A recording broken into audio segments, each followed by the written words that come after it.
Welcome to the WDND Roleplay Radio Podcast. My name is Clif. Hey, this is Jason, and we'll be your host for our discussion of all things RPG and occasional tangents into other areas of Greek culture. I said Greek again. Greek culture. Well, this week we will be discussing a little used resource when it comes to inspiration for game masters looking to breathe a little life into their campaign worlds, or players when they're looking for that new spin to bring in one of their established classes in the game that we play. And that's old school animation, not Greek classical literature. Sorry, Right. not that. And we'll also be sharing our thoughts on the few sessions that we did with the G.I. Joe role-playing game. We'll give you some of our thoughts on that. Yeah, our thoughts on that. During the end of our most recent session with that, I had a comment that I sent to my game master companion here, Jason, and that simply said that this game is similar enough to rules that I know that makes it feel like I should be able to play it easy, but it's different enough that I kind of struggle finding the exact rules that change things up. It is a very good port of a lot of the standard D20 stuff that so many people are used to at this point. It has a handful of stats, only 4 instead of 6, and they don't have all that mystical malarkey, so they can get away with a few less stats because of that. And combat is pretty similar, but the way that they handle skills, and then the way that in effect changes the way that your character is able to do some of these basic things is drastically different. It's not just here's a score, here's your target number. There's an entire new mechanic of dice that they've added in there, and in a lot of ways it feels like they've taken a bologna sandwich and opened it wide open and added an entire layer of, I don't know, cream cheese in the middle of it, and then like slammed it back together and go, look, it's different. It's Now it a has little its complex. elements. Yeah, it has elements. It gives you the feel of not necessarily the television show, but more of like the comic. If you followed it, especially the Marvel run that started it, the whole thing, I'm definitely going to delve into that. I do have a Marvel Unlimited subscription, so I get to access the entire Marvel library, so I can go and check that out. So we're going to continue with it. We did some vehicle combat, which is another aspect of the game, which we had to learn very small. We did it in small steps. We didn't go crazy. We did ground combat, ground vehicles, and we'll get into more aerial vehicles like helicopters and jets and what have you. But so far so good. We just have to get into it a bit more.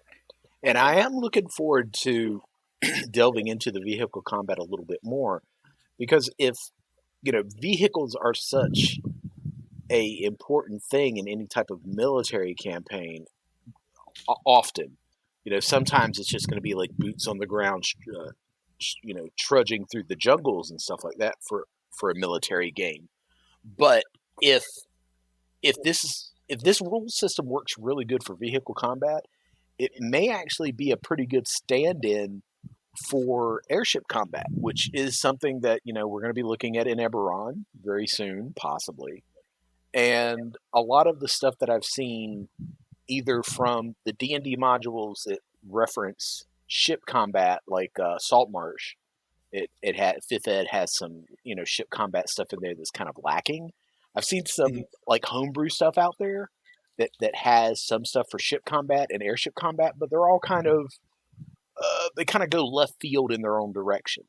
So it's going to be interesting to see if this company's vehicle combat, which is very self-contained and supposed to work for jeeps and trains and helicopters and ships, it should be able to work all the way from the top and the bottom of the spectrum. How well that would fit the standard 5th edition Dungeons and Dragons airship. So, that'll be another thing that we're going to be looking at, and possibly something that you might be able to look at this G.I. Joe game and help you out in your other games. So from like our 2 sessions of doing it, basic combat stuff, would you still give it like 1 to 10? What do you think? I'm giving it like a 7, 8. So right now I'm kind of sitting on a 6. It's not, my score's not low enough that I'm like groaning every time I think about playing it again. And there's things that I like and things that I hate about the mechanics, because like when you play D&D and you get a certain amount of skills as a player, as a fighter, you cannot take the proficiencies that you have and pour them into one place and say, I am specialized in my longsword. You can't do that in D&D. Without like maybe feats and stuff like that. Maybe class features might let you get really good with it, but it, like saying you're going to be really good with it, it's only going to be like a +1 that you get from this, and maybe a class feature that lets you do X every once in a while. With this system, you can pick a specific type of weapon or thing that you do in combat. Maybe it's martial arts, maybe it's swinging an axe, maybe it's whatever. I mean, like if you're going to play a G.I. Joe character that was a lumberjack, you're going to be really fucking good with an axe, and that's going to show in combat because you can specialize in it. And that specialization is amazing, because if you had something like that in D&D, then you could specialize in religion as a cleric, you could specialize in stealth as a rogue. That is a really nice mechanic that they've got in there. And in this game system, you roll a d20, and then you have a number of pips that determine how much of a bonus dice you get. A 1 pip in a skill gets you a d2, 2 pips gets you a d4, 3 pips gets you a d6, and it keeps going. Now, normally, if you just have the skill and you have 3 pips in it, you roll a d20 and a d6 because you have 3 pips. And you just take both of the dice, add them together. But if you're specialized, you roll all of those bonus dice and you take the best result. And that means that you've got a really good chance of getting a higher number with your skill dice that way. Right. And with all those dice that you roll, if you roll, like, say you're specialized in whatever, let's say just targeting, which is shooting and aiming and stuff, you have 3 pips in it, that's a d2, d4, d6, right? And if let's say you roll all those dice and you get on the d6, you roll a 6, that's considered like a critical hit, so there's extra effects that can happen on the hit, and that's just listed in whatever weapon that you're using. So that comes in handy sometimes. And there's things in the combat that can reduce your dice and increase your dice. That they can shift it up and down. So like if you're specialized in targeting and you're in a situation that gives you a shift, your character that normally would get 3 dice and have a d6, if it shifts up twice, now you're in d10 territory. And if you're specialized, you're still rolling all the dice. So specialization, if you get extra dice, is even more powerful. And that really helps explain, like in a cinematic way, when these people who are very good with a ninja sword, like Snake Eyes, if he can sneak up on somebody, he's gonna chop some arms off because he's rolling with such a high amount of bonus dice, and then he's crazy. His base attribute in it is just through the roof because he's like a star of the franchise. Now that part of it I like, and for like the number crunching point whore that I am, I like that part. But it's where in the fine print, like it's this skill not specialized. Well, no, you're only using this dice and that. People that are used to just having, oh, I roll a d20, it's a +6. That's a huge jump, and not Right. just for me, but for everybody else. It's a pretty significant jump. It's like it, man, it's I don't know. It's almost like going over to England and suddenly having to remember every time you sit in the car, you're not only on the other side of the car, but you have to make sure you're driving on the other side of the road. Exactly. Every time you look at it, you're mentally like commanding yourself, don't swerve into oncoming traffic. They're on the wrong side of the road. No, dumbass, you're on the wrong side of the road. That's how I constantly feel when I'm looking over the rules. I have to remember that things are different. Yeah, it's familiar to a point, but you got to remember that it is a different type of rule set. You have to eject a lot of the fifth ed rule set, But and you keep so and much of it too. yeah, some of it is the same. They call like there's a time when you roll two d20 and take the highest roll. That's advantage, but they don't call it that. Right. It's edge. It's edge, and same thing with disadvantage. They call it a snag. You take the It's right. lowest. It's a snag because those specific rule concepts belong to Hasbro's minions, the evil company WotC. So that's what everybody thinks these days. So. But we're not really here to talk about villains. We're here to talk about heroes, and we're here to talk about like heroes and things that inspired us when we were younger and kind of turned us into the gamers and GMs that we are today. And for Jason and myself, a lot of our inspiration came from the things that were on the television when we were glued to the television. Right. And let me just take a brief moment and just explain something to some of our listeners. There used to be these things, these boxes that people had in their homes that were called televisions. They were not mounted on walls; they sat on floors, and they had a screen on them that were kind of looked like the TVs and computers that we have today. But it was a big box, and people together, like multiple people would come together and look at them, not like hold up a screen on the bus and watch stuff and ignore the people around you. I mean, like people would come home from school and run home because Thundercats started 5 minutes ago, and maybe we didn't miss enough, and maybe we could catch this entire episode. And there was no T because right, it wasn't streaming. It wasn't like, oh, the new episode just released, I'm going to watch it. No, it came on 10 minutes ago, and you've already missed part of it. That was how life used to be. Yeah, especially when they had cartoons on Saturday mornings. You got your butt up, no matter how late you stayed up. Like myself, I could stay up till 2-3 o'clock in the morning, but damn it, I'm not missing D&D at like 10 o'clock in the morning. So I made sure I was up and glued to that television, period. So we have our favorites, but we're going to talk about the shows that did inspire us, and we use those kinds of concepts that we learned about in these shows and put them to use in our gaming when we're either a DM like myself or player.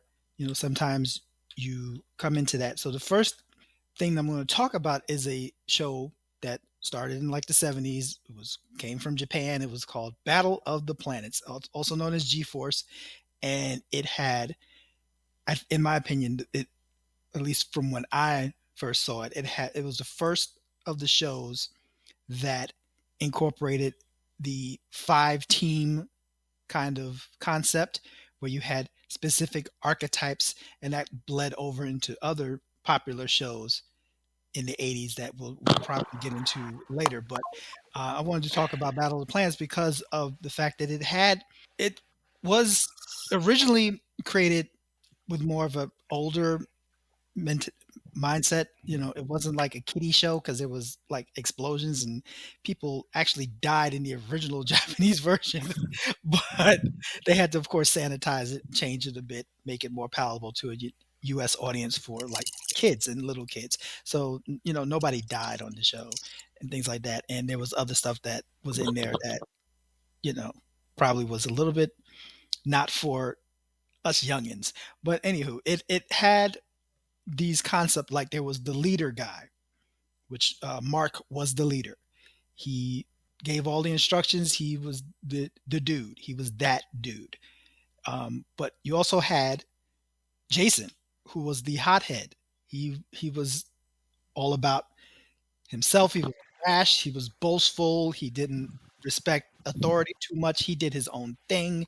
He was kind of like that archetype where you have someone in the party that likes to do their own thing. We talked about that on several podcasts that like to go against the grain. That's kind of what he was.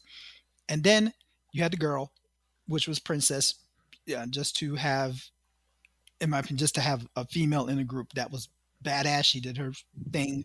She was just as capable as the rest of the team. It's still in the late 70s, early 80s, so it was still kind of a damsel type of thing. There was some times where they had to rescue her and blah blah blah, that kind of stuff. But still, you got to think about the time period.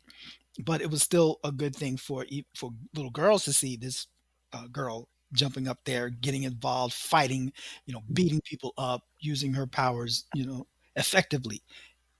And then you had the kid, which is Kiop. You had a young person. The rest of them were teenagers, but this we're talking about preteen, tween, 12, maybe 11 years old kid running around with the big dogs. He had was just as capable, but Kiop was more comic relief in a way, but the template was still there that bled into other shows that used that formula. And then, of course, you had, which could be interchangeable. You had the big guy, which was they called him Tiny, and then in that show he was, the friendly guy. He was like, big and gentle giant, and he was the tech guy. He flew the ship, all that kind of stuff. Just as capable as the rest of them, but he was pretty much the pilot, and he did his own thing. But that kind of bled over into other shows, being, you have those other four templates that I mentioned: the leader, the hothead, the girl, and the kid.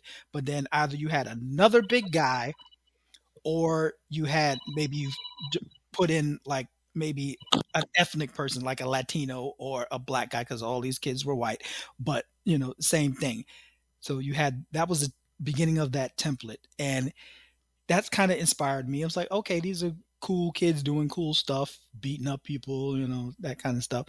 So that's why I wanted to bring that particular show up.